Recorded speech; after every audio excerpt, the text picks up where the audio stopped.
అందరికీ మహాశివరాత్రి శుభాకాంక్షలు. సో, ఈ శివరాత్రిని మీరందరూ ఎలా జరుపుకున్నారు? మేమైతే మాకు దగ్గరలో ఉండే ఈ శివాలయానికైతే వచ్చేసాము. సో, మేమొచ్చేటప్పటికి చాలా అంటే చాలా క్రౌడ్ అయితే ఉంది ఇక్కడ. బెంగుళూరులో ఏవైనా రిచువల్స్ ఫెస్ట్స్ అయితే మార్నింగ్ టైమ్స్ కంటే కూడా ఈవినింగ్ టైమ్స్‌లోనే చాలా క్రౌడ్‌గా అయితే ఉంటాయి ఈ టెంపుల్స్ అన్నీ కూడా. మార్నింగ్ నుండి ఈవినింగ్ వరకు ఫాస్టింగ్ ఉండి ఈవినింగ్ 6 తర్వాత టెంపుల్‌కైతే వచ్చి పూజలైతే చేస్తారు. ఇక్కడైతే చాలా పెద్ద క్యూ లైన్ అయితే ఉంది.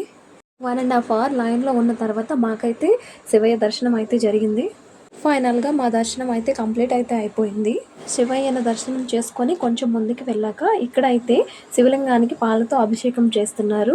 ఈ శివలింగానికి అభిషేకం చేసిన పాలనైతే అందరికీ తీర్థంలాగా ఇస్తున్నారు.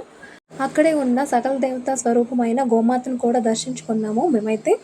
సో, లిటరల్లీ నేనైతే ఈ గోమాతను టచ్ చేసినప్పుడు నాకైతే గూస్ బంప్స్ అయితే వచ్చేసాయి. Really I'm so happy for that because it was my soul experience. ఈ శివాలయం పక్కనే ఉన్న ఆంజనేయ స్వామి ఆలయానికి కూడా వచ్చేసాము. సో, ఆంజనేయ స్వామి వారిని కూడా దర్శించుకున్నాము.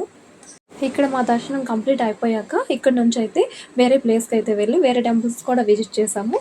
అవన్నీ కూడా నా నెక్స్ట్ వీడియోలో పోస్ట్ చేస్తాను. Do follow for my more. Don't forget to subscribe.